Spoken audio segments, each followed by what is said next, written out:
Hello everyone, good morning. Welcome back to my channel Susmita's mix blog. আরও একটি নতুন ব্লগের সাথে তোমাদের সকলকে জানাই অনেক অনেক ওয়েলকাম। তো কালকের বৌভাত বাড়ি থেকে ফিরতে ফিরতে বেজে গিয়েছিল ভোর 4টে। কালকে আর বলা যায় না, মানে আজকের ভোর 4টের সময় আমরা ঘরে ঢুকেছি। শুতে শুতে হয়ে গেছিলো 4:15-20, তাই আজকে ঘুম থেকে উঠতেও একটু দেরি হয়ে গেছে।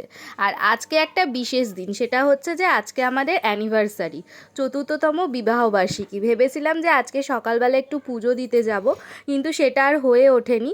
তার কারণ হচ্ছে আজকে যেহেতু শনিবার, তো আমার বরের অফিস থেকে ছুটি পাইনি। তো আর দেরি করে ঘুম থেকে উঠেছি, সেই কারণে আজকে আর পুজোটা দিতে যাওয়া হলো না। দেখি যদি সেরকম হয় তাহলে কালকে যাব, একবার পুজো দিয়ে আসবো। তো আজকে এই যে সকাল সকাল উঠিনি গো, উঠতে উঠতে বেজে গিয়েছিল 9:30 মতন।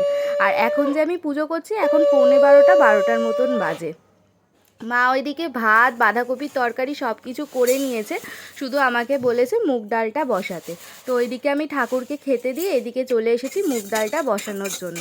কারণ বাবা যদি আবার 1টার মধ্যে খেতে চলে আসে, সে কারণে আমাকে রান্নাটা কমপ্লিট করে রাখতে হবে। তো মুগ ডালটা ওইদিকে জল ঢেলে সিদ্ধ করতে দিয়ে, এই যে দুটো নাইটি আমি ধুয়ে দিয়েছিলাম, ভাবলাম এই দুটো শুকোতে দিয়ে আসি। এখনের রোদ তো পুরো গরমকালের মতন রোদ, দেবো একটু পরেই শুকিয়ে যাবে।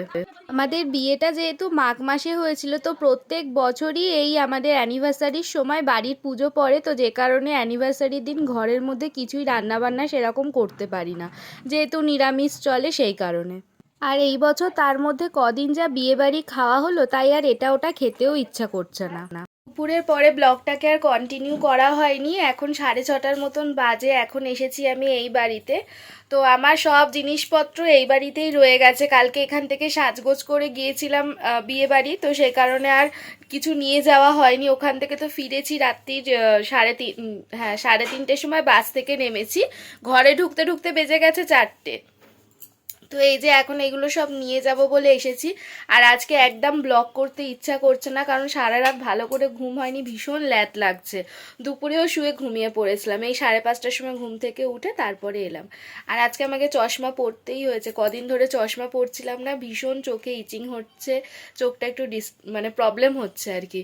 তো সেই কারণে আজকে চশমাটা পরে নিয়েছি। তো এখন সব গোছগাছ করে নেব। ওর সন্ধ্যে 7টার সময় অফিস ছুটি হবে। ওর অফিস এখান থেকে বেশি দূরে না, কাছেই। তো ওর অফিস ছুটি হয়ে গেলে একসাথে বাড়ি চলে যাব।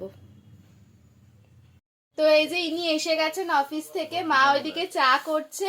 চা করা হয়ে গেলে চা খেয়ে আমরা চলে যাব বাড়িতে। আর আমাদের আজকে বিবাহবার্ষিকী এইভাবেই কাটলো। প্যাকেটটা ঢোকা, এটা কেটে তুই প্যাকেটটা ঢুকিয়ে দে। ভালো প্যাকেট এটা। হ্যাঁ, চাটা পড়ছে তো, নিয়ে চলে যাবি। দেখেছিস সেই আবার সেই ঘর ময় নোংরা হয়ে গেল। তো এই যে মা এদিকে চা করে দিয়েছে, তো চলো চা বিস্কুট নিমকি খেয়ে একেবারে বাড়িতে গিয়ে তোমাদের সাথে কথা হচ্ছে।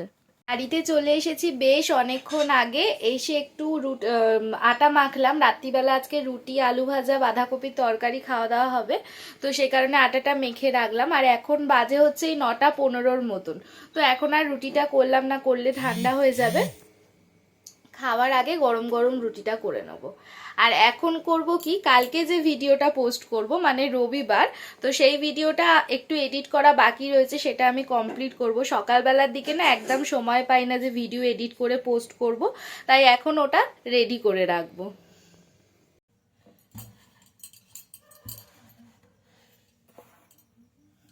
তো এখন বাজে রাত 10:15-20 মতন। মা বাবা যেহেতু আগে খায়, তাই ভাবলাম আর বসে থেকে লাভ নেই, যাই গিয়ে রুটিগুলো করে নিই। আর এই রুটি করতে করতে আমার দাদুর কথা মনে পড়ে গেছে। রুটি করা আমি শিখেছি আমার দাদুর জন্যই, কারণ আমার দাদু যখন বেঁচে ছিল, দাদু রাতে ভাত খেত না, প্রতিদিন রাতে দাদুকে 2টো করে রুটি করে দিতে হতো। অনেক সময় মা ব্যস্ত থাকলে, মা যেহেতু টেলারিংয়ের কাজ করে, তো মা আমাকে বলতো যে তুই দাদুর জন্য 2টো রুটি করে দে। আর সেই রুটি যে কী রুটি হতো, মানে তোমাদেরকে বলে বোঝাতে পারবো না। রুটি এত শক্ত হতো যে মানে 2 হাত দিয়ে টেনে ছিঁড়তে হতো, কিন্তু আমার দাদু সেই রুটিই খেত, ফলস দাঁত দিয়ে ছিঁড়ে ছিঁড়ে খেত। জানো, ডাল আর রুটি দিতাম, ডালের মধ্যে ভিজিয়ে ভিজিয়ে রুটিগুলোকে নরম করে খেত। তবু আমাকে কি বলতো জানো, বলতো দিদু খুব ভালো হয়েছে, আরও ভালো হবে, তুমি রোজ আমাকে রুটি করে দেবে। তো ওই দাদুকে প্রত্যেক দিন রুটি করে দিতে দিতে আমার রুটি করা শেখা। আর সেই গল্পই আজকে আমি রুটি করতে করতে আমার শাশুড়ি মাকে করছিলাম। আর দেখবে রুটি করার সময় রুটি ফুললে তখন কি ভালো লাগে। এক একটা রুটি দেখি যতই চেষ্টা করি ফুলতেই চায় না, আর এক একটা রুটি কত সুন্দর ফুলে যায়। তো যাই হোক, ওইদিকে মা বাবা খেয়ে দিয়ে শুয়ে পড়েছে, আর এইদিকে আমার বড় ক্লাব থেকে চলে এসেছে। এই যে আজকে রাতের ডিনারে রয়েছে বাঁধাকপির তরকারি, রুটি আর আলু ভাজা। এখন দুজন মিলে খাওয়া দাওয়া করে আর শুয়ে পড়বো। তো চলো আজকে ব্লগটা এই পর্যন্ত। ভালো লেগে থাকলে লাইক করে দিয়ে চ্যানেলটাকে সাবস্ক্রাইব করে বেল আইকনটা প্রেস করে দিও। আর এটা হচ্ছে আমার অ্যানিভার্সারি গিফট।